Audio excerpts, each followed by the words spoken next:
Hello class 11th student, स्वागत है आपका हमारे यूट्यूब चैनल में। आज की इस वीडियो में हम बिजनेस स्टडीज़ के मोस्ट इम्पॉर्टेंट क्वेश्चंस को डिस्कस करने वाले हैं। इस पीडीएफ में वो सभी क्वेश्चंस इंक्लूड किए गए हैं जो आपके प्रीवियस ईयर एग्ज़ाम में काफ़ी बार रिपीट हुए हैं। साथ ही इसमें वो सभी क्वेश्चंस भी इंक्लूड किए गए हैं जो आपके फाइनल एग्ज़ाम में आएंगे। इस पीडीएफ में long answer type question, short answer type questions, very short answer type question सब कुछ इंक्लूड है, तो आप इस वीडियो को एंड तक ज़रूर देखना। ये वीडियो आपके लिए बहुत ज़्यादा यूज़फुल होने वाली है। और हाँ, अगर आपने अभी तक चैनल को सब्सक्राइब नहीं किया है तो कर लो, ताकि जो भी मैं इंपॉर्टेंट वीडियो डालूँ आपसे वो मिस ना हो, तुरंत आपको उसकी नोटिफिकेशन मिल जाए। अब आपके फाइनल एग्ज़ाम आ ही चुके हैं, तो सबसे पहले बिजनेस स्टडीज़ में इन सभी क्वेश्चंस को कवर कर लो अगर आप अच्छा स्कोर करना चाहते हो अपने एग्ज़ाम में। तो चलिए अब हम स्टार्ट करते हैं। फर्स्ट क्वेश्चन देखते हैं। फर्स्ट क्वेश्चन है आपका, explain any 4 difference between the business and profession. इस क्वेश्चन में आपको एक्सप्लेन करना है बिजनेस और प्रोफेशन में क्या डिफरेंस होता है, क्या अंतर है बिजनेस और प्रोफेशन में। तो सबसे पहले बिजनेस का मतलब समझते हैं। बिजनेस क्या होता है? It refer to that economic activity which is conducted regularly to earn the profit. मतलब बिजनेस वो इकोनॉमिक एक्टिविटी होती है जिसका मेन एम होता है प्रॉफिट को अर्न करना। एग्जाम्पल ऑफ बिजनेस हो गई जैसे running a shop, factory, trading या ऑनलाइन बिजनेस करना। To start a business no special degree are required. Business को स्टार्ट करने के लिए कोई भी स्पेशल डिग्री की रिक्वायरमेंट नहीं होती है। But profession is an occupation which require special knowledge skills. Profession वो ऑक्यूपेशन होता है जिसमें स्पेशल नॉलेज और स्किल्स की रिक्वायरमेंट होती है। इसका मेन मोटिव क्या होता है? लोगों को सर्विस प्रोवाइड करके प्रॉफिट अर्न करना। Another difference in business and profession, in business the degree of risk क्या होता है? हाई होता है, क्योंकि कभी भी प्रॉफिट भी हो सकता है और लॉस भी हो सकता है। But in profession the degree of risk is low as compare to business. Means business का मेन मोटिव क्या है? प्रॉफिट को अर्न करना, और प्रोफेशन का मेन मोटिव है लोगों को सर्विस प्रोवाइड करना। तो ये डिफरेंस है जो आपको एक्सप्लेन करना है इस क्वेश्चन में। इंपॉर्टेंट क्वेश्चन है। नेक्स्ट क्वेश्चन है आपका, explain any 4 modern methods recent trends of communication. इस क्वेश्चन में आपको मॉडर्न मोड्स एक्सप्लेन करने हैं कम्युनिकेशंस की क्या क्या हैं। सबसे पहले समझते हैं कम्युनिकेशन का मतलब क्या होता है। कम्युनिकेशन का क्या मतलब होता है? अपने आइडियाज़, इंफॉर्मेशन, थॉट्स, मैसेज को one person to another person transfer करना। आज के टाइम में लेटर्स के थ्रू अपनी इंफॉर्मेशन भेजना, मैसेज भेजना, ये काफ़ी स्लो हो गया है। आज हम क्या यूज़ करते हैं अपनी इंफॉर्मेशन या मैसेजेस को भेजने के लिए? ईमेल्स का, मोबाइल्स का, इंटरनेट, वीडियो कॉन्फ्रेंसिंग का यूज़ करते हैं, व्हाट्सएप का यूज़ करते हैं। तो ये क्या मॉडर्न मोड्स हैं अपने इन्फॉर्मेशन को शेयर करने का। तो आपको यही सब एक्सप्लेन करना है इस क्वेश्चन में। नेक्स्ट क्वेश्चन देखते हैं। क्वेश्चन नंबर 3 है जो आपका, explain any 4 difference between the life insurance and marine insurance. इसमें आपको डिफरेंस को एक्सप्लेन करना है। Life insurance and marine insurance के बीच में क्या डिफरेंस होता है। तो जो लाइफ इंश्योरेंस होता है वो इंसान की लाइफ से रिलेटेड होता है, जो मैरिन इंश्योरेंस होता है वो शिप्स और गुड्स के लिए होता है। अगर पर्सन जिंदा रहे या ना रहे, दोनों ही सिचुएशन में क्लेम मिलता है लाइफ इंश्योरेंस में आपको। और जो लाइफ इंश्योरेंस होता है वो कैसा होता है? लॉन्ग टर्म होता है, और जो मैरिन इंश्योरेंस होता है वो शॉर्ट टर्म होता है। तो ये डिफरेंस है जो आपको एक्सप्लेन करना है इस क्वेश्चन में। इंपॉर्टेंट क्वेश्चन है ये। नेक्स्ट क्वेश्चन देखते हैं। नेक्स्ट क्वेश्चन है आपका, explain any 4 benefits of E business और ई कॉमर्स। सबसे पहले समझते हैं ई बिज़नेस का मतलब क्या होता है। ई बिज़नेस का मतलब होता है इलेक्ट्रॉनिक बिज़नेस। इलेक्ट्रॉनिक बिज़नेस का मतलब होता है जैसे कि इंटरनेट के थ्रू बिज़नेस करना, जैसे अमेज़ॉन, फ्लिपकार्ट, मीशो, ये सब क्या है? ई बिज़नेस का एग्जाम्पल हैं। फर्स्ट बेनिफिट क्या है आपका? 24/7 अवेलेबल। जो ई बिज़नेस होता है वो कभी बंद नहीं होता, हर टाइम एनी टाइम ये अवेलेबल होता है। सेकंड बेनिफिट हो गया ग्लोबल रीच। मतलब ई बिज़नेस के थ्रू आप, जो सेलर होते हैं वो घर बैठे ही फॉरेन कस्टमर तक भी अपने प्रोडक्ट को क्या कर सकते हैं? सेल कर सकते हैं। थर्ड बेनिफिट हो गया आपका लो कॉस्ट। ई बिज़नेस में फ़िज़िकल शॉप की ज़रूरत नहीं होती है, इसलिए जो रेंट, इलेक्ट्रिसिटी और स्टाफ का जो खर्चा होता है वो कम होता है। इससे बिज़नेस का जो कॉस्ट होता है वो भी क्या होता है? कम होता है। ये सब क्या है? इसके बेनिफिट हैं जो आपको एक्सप्लेन करने हैं इस क्वेश्चन में। नेक्स्ट क्वेश्चन देखते हैं। नेक्स्ट है आपका, explain any 4 advantages of the preference shares to investor. आपको इस क्वेश्चन में एक्सप्लेन करना है एडवांटेजेस ऑफ प्रेफरेंस शेयर्स के टू इन्वेस्टर को। तो फर्स्ट एडवांटेजेस क्या है आपका, fix dividend. Preference shareholder को फिक्स रेट ऑफ डिविडेंड मिलता है, इसलिए जो उनकी इनकम होती है वो क्या होती है, स्टेबल होती है और श्योर होती है। सेकंड एडवांटेज है priority in the dividend. Company जब भी प्रॉफिट डिस्ट्रीब्यूट करती है तो सबसे पहले प्रेफरेंस शेयर होल्डर को प्रायोरिटी दी जाती है डिविडेंड में, उसके बाद इक्विटी शेयर होल्डर को डिस्ट्रीब्यूट किया जाता है डिविडेंड। थर्ड एडवांटेजेस हो गया आपका priority in repayment of capital. अगर कंपनी कभी वाइंड अप हो जाए तो सबसे पहले प्रेफरेंस शेयर होल्डर को कैपिटल वापस पहले मिलता है। फोर्थ एडवांटेजेस हो गया आपका लेस रिस्क। जो प्रेफरेंस शेयर होल्डर होते हैं उसमें क्या होता है, रिस्क कम होता है क्योंकि इन्हें फिक्स रेट ऑफ डिविडेंड मिलता है और कैपिटल जो उनकी होती है वो सेफ होती है। तो ये 4 एडवांटेजेस थे जो आपको इस क्वेश्चन में एक्सप्लेन करना है। नेक्स्ट क्वेश्चन देखते हैं। नेक्स्ट क्वेश्चन है आपका explain any 4 types of debentures. सबसे पहले डिवेंचर का क्या मतलब होता है उसको समझते हैं। डिवेंचर का मतलब होता है एक टाइप का लोन होता है। इसके क्या क्या टाइप्स होते हैं, सिक्योर डिवेंचर्स हो गया, अनसिक्योर डिवेंचर हो गया, कन्वर्टिबल डिवेंचर्स हो गया, non convertible debentures. Convertible debentures वो डिवेंचर जिसको हम इक्विटी शेयर्स में कन्वर्ट कर सकते हैं। नॉन कन्वर्टिबल डिवेंचर्स वो जिसको इक्विटी शेयर्स में कन्वर्ट नहीं कर सकते। तो आपको यही सब एक्सप्लेन करना है इस क्वेश्चन में। नेक्स्ट क्वेश्चन देखते हैं। Explain any 6 major characteristics of the joint Hindu family business. तो सबसे पहले समझते हैं जॉइंट हिंदू फैमिली बिजनेस का मतलब क्या होता है। Joint Hindu family business is a business owned and controlled by the Hindu family and it is a pass from one generation to another. मतलब जॉइंट हिंदू फैमिली वो बिज़नेस होता है जो हिंदू लॉ के अकॉर्डिंग चलता है, हिंदू लॉ के अकॉर्डिंग ऑपरेट होता है। इसमें जो बिज़नेस का ओनरशिप कंट्रोल होता है वो फैमिली के हेड के अंडर में होता है, जिसे हम कर्ता कहते हैं। फर्स्ट करेक्टरिस्टिक्स हो गया आपका govern by the Hindu law, ये हिंदू लॉ के अकॉर्डिंग चलता है। सेकेंड हो गया कर्ता, हेड होता है फैमिली का। थर्ड हो गया आपका मेंबरशिप बाय बर्थ, इस बिज़नेस में मेंबरशिप बर्थ से मिल जाती है। नेक्स्ट हो गया आपका जॉइंट ओनरशिप, बिजनेस की प्रॉपर्टीज सभी फैमिली मेम्बर्स की कॉमन होती है। नेक्स्ट हो गया अनलिमिटेड लाइबिलिटी ऑफ द कर्ता, कर्ता की लाइबिलिटी क्या होती है, अनलिमिटेड होती है। नेक्स्ट हो गया आपका कंटिन्यूटी ऑफ द बिजनेस। तो ये हो गए आपकी 6 characteristics of the joint Hindu family business के। यही सब एक्सप्लेन करना है आपको इस क्वेश्चन में। नेक्स्ट क्वेश्चन देखते हैं। Explain any 6 main limitation of the company organisation.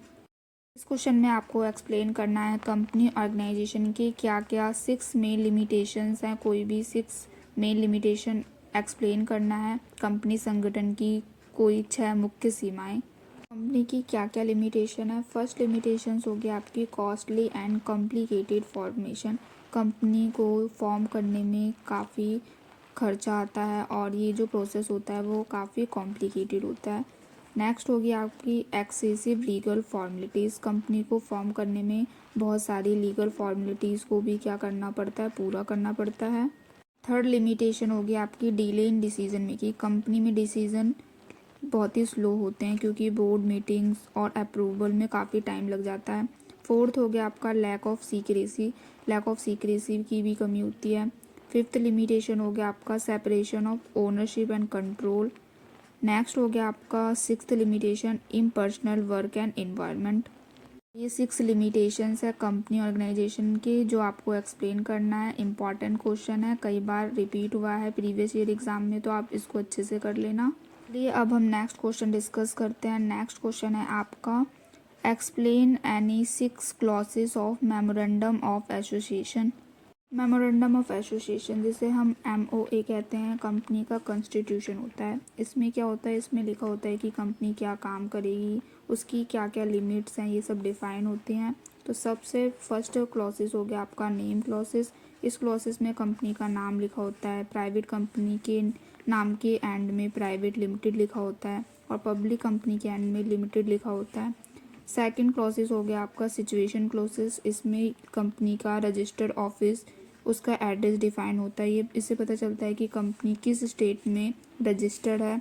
Next हो गया आपका object clauses. Object clauses company के क्या मेन ऑब्जेक्टिव्स है, ये सब इसमें पता चलता है इससे।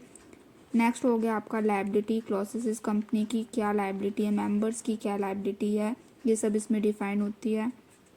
फिफ्थ हो गया आपका कैपिटल क्लॉसेस, सिक्स्थ हो गया आपका एसोसिएशन क्लॉसेस। तो ये सारी क्लॉसेस है मेमोरेंडम ऑफ एसोसिएशन की, जो आपको डिफाइन करनी है इस क्वेश्चन में डिटेल में। नेक्स्ट क्वेश्चन देखते हैं। नेक्स्ट क्वेश्चन है आपका explain any 6 problem faced by the small business in India. इस क्वेश्चन में आपको एक्सप्लेन करना है जो भी स्मॉल बिजनेसेस होते हैं उनको क्या क्या प्रॉब्लम फेस करनी पड़ती है, डिटेल में एक्सप्लेन करना है। ये क्वेश्चन भी काफ़ी इंपॉर्टेंट है, कई बार प्रीवियस ईयर एग्जाम में आया हुआ है। सबसे पहले समझते हैं स्मॉल बिजनेस क्या होता है। स्मॉल बिजनेस वो बिजनेस होता है जो लो स्केल पर ऑपरेट होता है, लोअर इन्वेस्टमेंट की रिक्वायरमेंट होती है स्मॉल बिजनेस में। अब कौन कौन सी प्रॉब्लम्स फेस करनी पड़ती है उसकी, तो फर्स्ट प्रॉब्लम होगी प्रॉब्लम ऑफ फाइनेंस, सेकंड होगी आपकी problem of raw material, third problem of marketing, fourth problem of skilled labour, fifth problem of technology, sixth problem of competition. तो इन सब से रिलेटेड प्रॉब्लम स्मॉल बिजनेसेस को face करनी पड़ती है। नेक्स्ट क्वेश्चन देखते हैं। Explain in detail any 6 main features of the goods and service tax मतलब जीएसटी। क्वेश्चन में आपको 6 फीचर्स बताने हैं जीएसटी के, गुड्स एंड सर्विस टैक्स के। क्या 6 फीचर्स हैं एक्सप्लेन करना है डिटेल में। फर्स्ट फीचर हो गया आपका one nation one tax. GST में क्या होगा, जीएसटी में मल्टीपल टैक्स जैसे VAT tax, excise, service tax, इन सभी टैक्स को रिप्लेस करके एक टैक्स में मर्ज कर दिया गया है। नेक्स्ट फीचर हो गया आपका डिजिटल सिस्टम। जीएसटी सिस्टम है वो कम्प्लीटली ऑनलाइन बेस्ड है। थर्ड फीचर हो गया आपका simple and transparent tax structure. GST tax system को सिंपल और ट्रांसपेरेंट स्ट्रक्चर बनाता है ये। नेक्स्ट हो गया आपका डेस्टिनेशन बेस्ड टैक्स। जीएसटी क्या है, एक डेस्टिनेशन बेस्ड टैक्स है। इंपॉर्टेंट क्वेश्चन है, कई बार आया हुआ एग्जाम में, तो आप अच्छे से कर लेना इस क्वेश्चन को भी। नेक्स्ट देखते हैं explain the meaning and any 4 function of bank. Question में आपको एक्सप्लेन करना है बैंक का क्या मतलब होता है और बैंक की क्या क्या फंक्शंस होते हैं, कोई 4 फंक्शंस एक्सप्लेन करने हैं। सबसे पहले समझते हैं बैंक का क्या मतलब होता है। बैंक क्या होता है, बैंक एक फाइनेंशियल इंस्टीट्यूशन होता है। मतलब बैंक एक्सेप्ट करता है डिपॉजिट्स को लोगों से, लोन्स प्रोवाइड करता है, हेल्प करता है इन मनी ट्रांसफ़र में। इसलिए जो बैंक होता है वो इकोनॉमी में बहुत इंपॉर्टेंट रोल प्ले करता है। अब हम समझते हैं कि बैंक के क्या क्या फंक्शन होते हैं। तो सबसे फर्स्ट फंक्शन हो गया आपका एक्सेप्टिंग डिपॉजिट, डिपॉजिट को एक्सेप्ट करना। सेकंड हो गया आपका गिविंग लोन्स, लोगों को लोन्स प्रोवाइड करना। थर्ड फंक्शन हो गया आपका क्रेडिट क्रिएशन। नेक्स्ट हो गया आपका लॉकर फैसिलिटीज़ प्रोवाइड करना, जनरल सर्विसेज प्रोवाइड करना जैसे ATM service, debit card, internet banking, credit facility. ये सब फंक्शंस है बैंक के जो आपको एक्सप्लेन करना है इस क्वेश्चन में। नेक्स्ट क्वेश्चन देखते हैं। Explain the meaning and any 4 principle of insurance. इस क्वेश्चन में आपको एक्सप्लेन करना है इंश्योरेंस का क्या मतलब है और क्या प्रिंसिपल्स हैं, कोई 4 प्रिंसिपल्स इस क्वेश्चन में आपको एक्सप्लेन करना है। इंश्योरेंस क्या होता है, इंश्योरेंस एक प्रकार का कॉन्ट्रैक्ट होता है जिसमें एक पर्सन थोड़ा थोड़ा पैसे प्रीमियम के रूप में देता है और बाद में लॉस होने पर उसे कंपनसेशन मिलती है। इसके 4 प्रिंसिपल क्या है। फर्स्ट हो गया आपका अटमोस्ट गुड फेथ, सेकंड हो गया आपका इंश्योरेबल इंटरेस्ट, थर्ड हो गया आपका प्रिंसिपल ऑफ इंडेमनिटी, फोर्थ हो गया आपका प्रिंसिपल ऑफ कंट्रीब्यूशन। तो आपको ये सारे प्रिंसिपल डिटेल में एक्सप्लेन करने हैं इस क्वेश्चन में। नेक्स्ट क्वेश्चन देखते हैं। State any 4 difference between the business and employment. इस क्वेश्चन में आपको एक्सप्लेन करना है बिजनेस और एम्प्लॉयमेंट में क्या डिफरेंस होता है। ये क्वेश्चन काफ़ी इंपॉर्टेंट है, कई बार बिजनेस और प्रोफेशन में डिफरेंस पूछ लिया जाता है आपसे, तो कभी बिजनेस और एम्प्लॉयमेंट में, और कभी कभी तीनों में डिफरेंस पूछ लिया जाता है। तो आप इस टॉपिक को अच्छे से याद कर लेना। तो समझते हैं बिजनेस और एम्प्लॉयमेंट में क्या डिफरेंस होता है। बिजनेस में क्या होता है, बिजनेस में जो पर्सन होते हैं वो अपना खुद का काम कर रहे होते हैं जैसे शॉप या फैक्ट्री में। और एम्प्लॉयमेंट में क्या होता है, पर्सन किसी के अंडर में काम करते हैं। बिजनेस में रिस्क क्या होता है, ज़्यादा होता है क्योंकि प्रॉफिट और लॉस दोनों हो सकता है। और एम्प्लॉयमेंट में रिस्क थोड़ा कम होता है एज़ कम्पेयर टू बिजनेस, क्योंकि उन्हें फिक्स सैलरी मिलती है। और बिज़नेस का क्या मतलब होता है, बिज़नेस का ये मतलब होता है वो इकोनॉमिक एक्टिविटी होती है जो रेगुलरली प्रॉफिट कमाने के लिए की जाती है। इसमें गुड्स या सर्विस का प्रोडक्शन किया जाता है, बाइंग और सेलिंग की जाती है इसमें। Business means an economic done to earn the profit by selling the goods और सर्विसेज। और एम्प्लॉयमेंट क्या होता है, एम्प्लॉयमेंट का मतलब होता है जब कोई पर्सन किसी और के लिए काम करता है और उसके बदले में उसे फिक्स्ड सैलरी या वेजेस मिलता है, तो उसका मतलब क्या होता है, एम्प्लॉयमेंट होता है। तो आपको यही सब डिफरेंस एक्सप्लेन करना है इस क्वेश्चन में डिटेल में। नेक्स्ट क्वेश्चन देखते हैं, what do you mean by the internet and explain its two benefits. इस क्वेश्चन में आपको एक्सप्लेन करना है इंटरनेट का क्या मतलब होता है और इसके क्या बेनिफिट्स होते हैं। तो इंटरनेट एक ग्लोबल नेटवर्क होता है जो मिलियन ऑफ कंप्यूटर या डिवाइस को एक दूसरे से कनेक्ट करता है। मतलब internet is a network of network that allow people all over the world to connect, communicate and share the information. Internet के थ्रू बहुत सारी इन्फॉर्मेशन को आप एक्सेस कर सकते हो, शेयर कर सकते हो, कम्युनिकेट कर सकते हो। बेनिफिट्स बताने तो फर्स्ट बेनिफिट क्या हो गया, access of any kind of information. Internet के थ्रू आप किसी भी काइंड ऑफ इंफॉर्मेशन को एक्सेस कर सकते हो। सेकंड बेनिफिट्स हो गया ऑनलाइन सर्विस, ऑनलाइन शॉपिंग, ये सब आप कर सकते हो। ये 2 बेनिफिट्स हो गए इंटरनेट के। नेक्स्ट क्वेश्चन देखते हैं, what is a international monetary fund, explain it's main 2 objectives. इस क्वेश्चन में आपको एक्सप्लेन करना है इंटरनेशनल मॉनेटरी फंड इसका क्या मतलब होता है, इसके क्या क्या ऑब्जेक्टिव्स हैं। तो फाइनेंशियल असिस्टेंस प्रोवाइड करना, प्रमोट करना इंटरनेशनल मॉनेटरी कॉपरेशंस को, ये सब क्या है इसके ऑब्जेक्टिव्स हैं, यही सब आपको एक्सप्लेन करना है डिटेल में इस क्वेश्चन में। नेक्स्ट क्वेश्चन देखते हैं, what is E business, right any 2 difference between the traditional business and electronic business. इस क्वेश्चन में आपको एक्सप्लेन करना है ई बिजनेस का क्या मतलब होता है, ट्रेडिशनल बिजनेस और इलेक्ट्रॉनिक बिजनेस में क्या डिफरेंस होता है, क्या अंतर होता है। ई बिजनेस क्या होता है, वो बिजनेस जो इलेक्ट्रॉनिक इंटरनेट का यूज़ करके किया जाता है over the internet, that is called electronic business. Traditional business क्या होता है, ट्रेडिशनल बिजनेस मीन्स वो business which is done physically in a shop, office और मार्केट में। इलेक्ट्रॉनिक बिजनेस क्या होता है, electronic business is that business which is done online using the internet या डिजिटल टूल्स का यूज़ करके। ट्रेडिशनल बिजनेस में हाई कॉस्ट रिक्वायरमेंट होती है फॉर शॉप, रेंट और स्टाफ के लिए, और इलेक्ट्रॉनिक बिजनेस में लोअर सेटअप कॉस्ट होता है, डिजिटल टूल्स की ज़रूरत होती है। आपको यही सब एक्सप्लेन करना है इस क्वेश्चन में। नेक्स्ट क्वेश्चन है, what do you mean by the cooperative organisation, explain its 4 characteristics. Question में आपको बताना है कोऑपरेटिव ऑर्गेनाइजेशन का क्या मतलब होता है और इसके क्या क्या कैरेक्टरिस्टिक्स हैं, कोई 4 कैरेक्टरिस्टिक्स बताना है। नेक्स्ट क्वेश्चन देखते हैं, give any difference between the memorandum of association and article of association. Article of association और मेमोरेंडम ऑफ एसोसिएशन में क्या डिफरेंस होता है, कोई 6 डिफरेंस आपको एक्सप्लेन करना है इस क्वेश्चन में डिटेल में। काफ़ी बार ये क्वेश्चन आया हुआ है प्रीवियस ईयर एग्जाम में, तो इम्पॉर्टेंट क्वेश्चन है, इसको आप अच्छे से याद कर लेना। Meaning of memorandum of association, meaning of article of association, clauses of article या subject matter of article of association and clauses of memorandum of association. इनसे रिलेटेड क्वेश्चंस काफ़ी बार एग्जाम में आ जाते हैं, तो आप इन सब टॉपिक्स को एकदम अच्छे से याद कर लेना।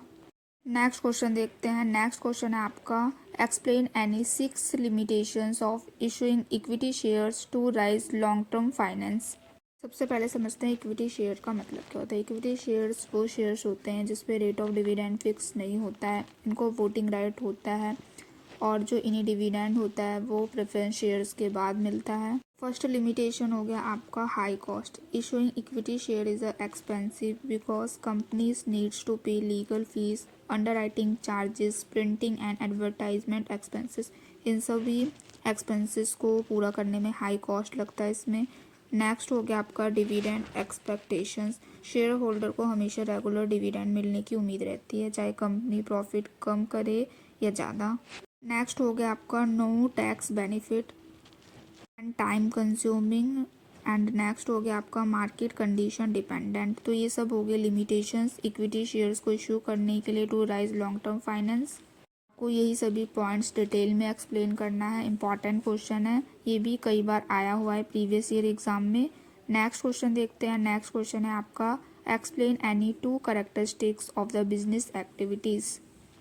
इसमें आपको एक्सप्लेन करना है बिजनेस एक्टिविटीज़ के क्या क्या फीचर्स होते हैं। तो बिजनेस क्या होता है, it refer to that economic activity which is conducted regularly to earn the profit. First feature हो गया आपका इकोनॉमिक एक्टिविटी। बिजनेस क्या है, एक इकोनॉमिक एक्टिविटी होती है। नेक्स्ट हो गया आपका प्रॉफिट मोटिव। मेन मोटिव क्या होता है बिजनेस का, प्रॉफिट को अर्न करना। नेक्स्ट फीचर हो गया आपका कंटिन्यूटी। बिजनेस एक्टिविटीज रेगुलर और कंटिन्यू बेसिस पे की जाती हैं। नेक्स्ट फीचर हो गया आपका प्रोडक्शन करना गुड्स एंड सर्विसेज का। तो ये सभी फीचर्स हो गए आपके बिजनेस एक्टिविटीज़ के। तो हमने इस वीडियो में सभी इम्पॉर्टेंट क्वेश्चंस को डिस्कस किया। वीडियो आपको कैसी लगी कमेंट में ज़रूर बताना। इस वीडियो को अपने फ्रेंड्स के साथ भी ज़रूर शेयर करना। चैनल को सब्सक्राइब नहीं किया है तो जल्दी से कर लो। नेक्स्ट वीडियो आपको किस टॉपिक पे चाहिए कमेंट करके ज़रूर बताना। मिलते हैं नेक्स्ट वीडियो में। Thanks for watching.